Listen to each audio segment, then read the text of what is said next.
Hello students, hello viewers, welcome to my YouTube channel. तो students, आज के इस वीडियो लेक्चर में हम क्लास 9th एक्सरसाइज 8.2 का क्वेश्चन नंबर 7 करेंगे।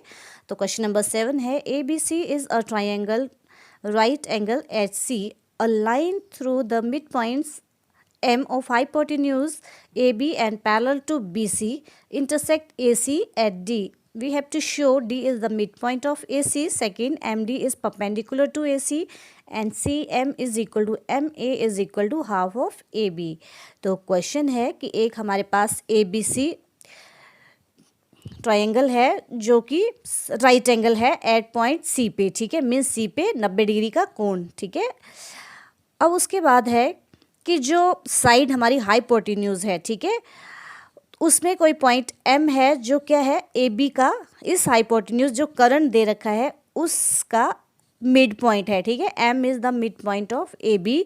तो M से होकर हम BC भुजा से जो लाइन ड्रॉ करते हैं वो पैरेलल है इसके, जो AC को क्या कर रही है, D पॉइंट पे प्रतिच्छेद कर रही है, काट रही है, ठीक है। तो हमने ये 3 पॉइंट्स जो है वो शो करने हैं। तो सबसे पहले सॉल्यूशन में given a triangle ABC in which angle C is 90 degree दे रखा है and M is the mid point of AB। जो M है वो AB का मध्य बिंदु है। तो दिस इम्प्लाइज AM किसके इक्वल होगा, MB के, ठीक है। सेकेंड हमारा पार्ट टू प्रूव आएगा। तो टू प्रूव में आपने ये तीनों पार्ट्स लिखने हैं यहाँ पे, ठीक है। हम थर्ड पार्ट कर रहे हैं, प्रूफ पार्ट, ठीक है। Proof we have to prove first D is the mid point of AC। So proof में इन ट्राइंगल ABC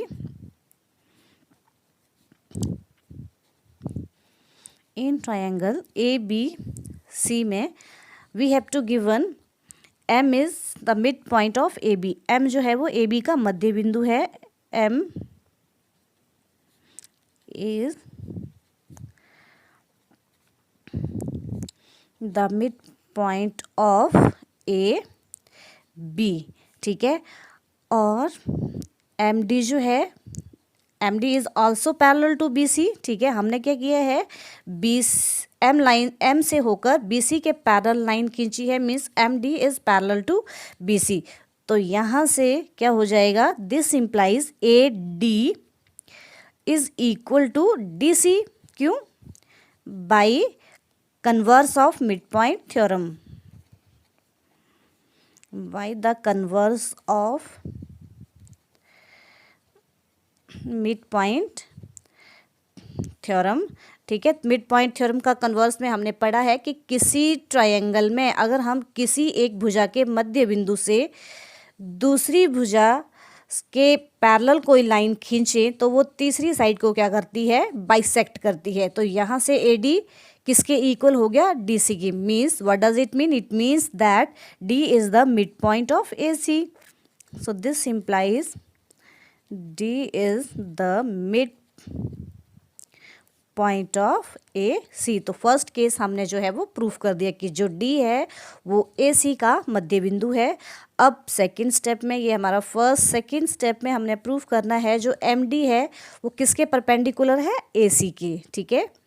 तो जो हमारी ये लाइन L है, ठीक है, L जो है वो किसके पैरेलल है, BC के, ठीक है।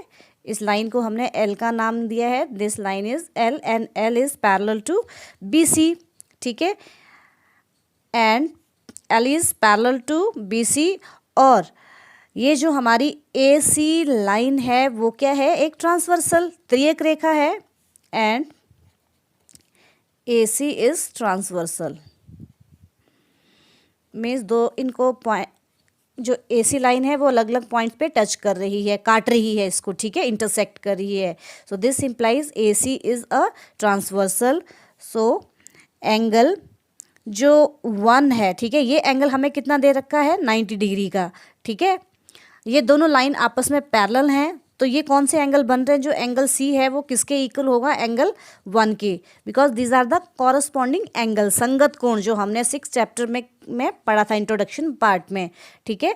सो एंगल 1 जो है वो किसके इक्वल होगा, एंगल C के इज इक्वल टू 90 डिग्री, ठीक है, because these are the corresponding angles. And corresponding angles are equal when the lines are parallel. जब दो लाइंस पैरेलल होती हैं, उनको कोई ट्रांसवर्सल लाइन काटे, then in that condition the corresponding angles are equal. अगर ये 90 डिग्री का एंगल है तो ये भी कितना होगा, 90 डिग्री का। अब साथ में एक और हमने वहाँ पे कॉन्सेप्ट पढ़ा था, ठीक है, को interior angles on the same side of transversal. त्रियक रेखा के एक ही ओर के अंदर के जो एंगल्स हैं उनका सम कितना होता है हमारा, 90 डिग्री 180 डिग्री का होता है, ठीक है। तो सबसे पहले तो हम इसको प्रूफ कर देते हैं। ये हमारे पास प्रूफ हो गया कि जो एम डी है वो किसके परपेंडिकुलर है, ए सी के, ठीक है। सो दिस इम्प्लाई यहाँ से आ गया हमारे पास एंगल जो 1 है वो कितना है, 90 डिग्री, ठीक है। Angle 1 is equal to 90 degree आ गया, ठीक है। सो दिस इम्प्लाइज यहाँ से क्या हो शो हो गया, दिस इम्प्लाइज हम यहाँ से लिख सकते हैं M D is perpendicular to A C, ठीक है। तो ये हमारा सेकंड जो केस था वो भी प्रूफ हो गया, ठीक है। अब साथ में हम यहाँ पे इस एंगल जो हमारे पास 2 है इसको भी निकाल लेते हैं।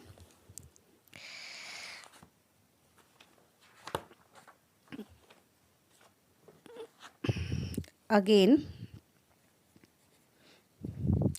angle 2 plus angle C is equal to 180 degree.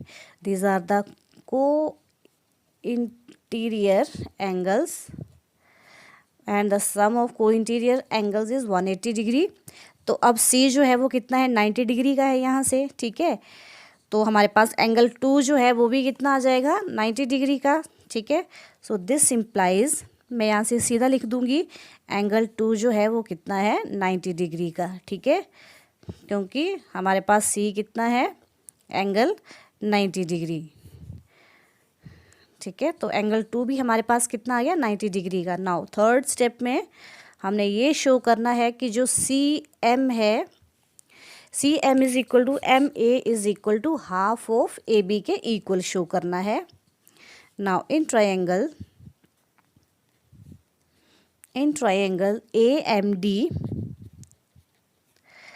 and triangle CMD, ठीक है। कौन कौन सी मैं ट्राइंगल्स ले रही हूँ यहाँ से, देखिए AMD, एक तो मैंने ये वाली ट्राइंगल ले ली, ठीक है। फर्स्ट और सेकंड कौन सी, ये CMD, ये वाली सेकंड वाली जो है हमने ले रखी है। अब नो इन दोनों ट्राइंगल्स में हमें क्या दिखाई दे रहा है, फर्स्ट केस में AD जो हमने ऊपर अब प्रूफ किया, AD is equal to DC, ठीक है, because D is the mid point of AC, ठीक है। D इज मिड पॉइंट, या proved above, D is the mid point of AC, यहाँ से हो गया, ठीक है। अब जो MD है वो कॉमन है, MD जो साइड है वो दोनों ट्राइंगल्स में आ रही है, MD is equal to MD, common, this is the common side, and angle 1 is equal to angle 2 is equal to 90 degree, ठीक है, जो हमने अभी दोनों एंगल्स जो हैं प्रूफ किए हैं, ठीक है।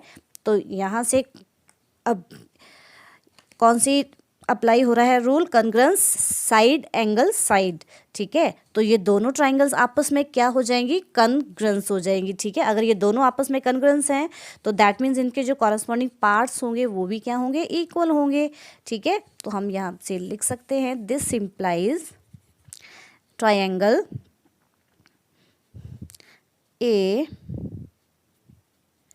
AMD is congruent to triangle CMD। कौन सा, यहाँ से लिखेंगे by SAS, side angle side congruence rules, these two triangles are congruence, ठीक है। अब जो AM है बाई CPCT से क्या आ जाएगा, so this implies AM is equal to MC के इक्वल आ जाएगा, ठीक है, देखेंगे तो बाई कॉरस्पॉन्डिंग पार्ट से AM is equal to MC, ठीक है। So AM is equal to MC, कहाँ से, corresponding parts of congruent triangle. So A M है वो एम सी के इक्वल आ गया, ठीक है। बट ए एम किसके इक्वल दे रखा है हमें, ए एम जो है वो हमारे पास एम बी के इक्वल दे रखा है, ठीक है।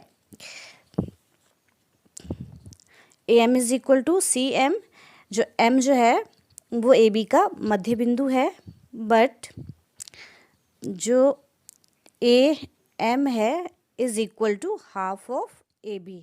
ये कहाँ से, because M is the mid point of A B, ठीक है। क्योंकि जो एम है वो ए बी का क्या दे रखा है, मिड पॉइंट दे रखा है, ठीक है। तो ए एम किसके बराबर होगा, ए बी के हाफ के इक्वल होगा, ठीक है। सो फ्रॉम 1 and 2, तो इसको मैं नंबर 1 दे देती हूँ, ठीक है। तो this is number 1 and this is number 2, ठीक है। सो फ्रॉम 1 and 2,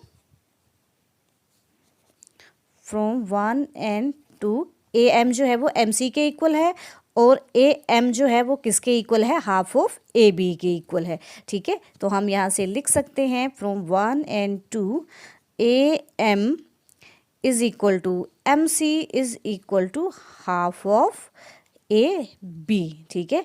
तो यही हमने प्रूव करना था, which is the complete solution of question number 7। तो स्टूडेंट्स, आई होप कि आपको ये मेरा वीडियो अच्छा लगा होगा, तो please like share and subscribe my channel. Thank you students.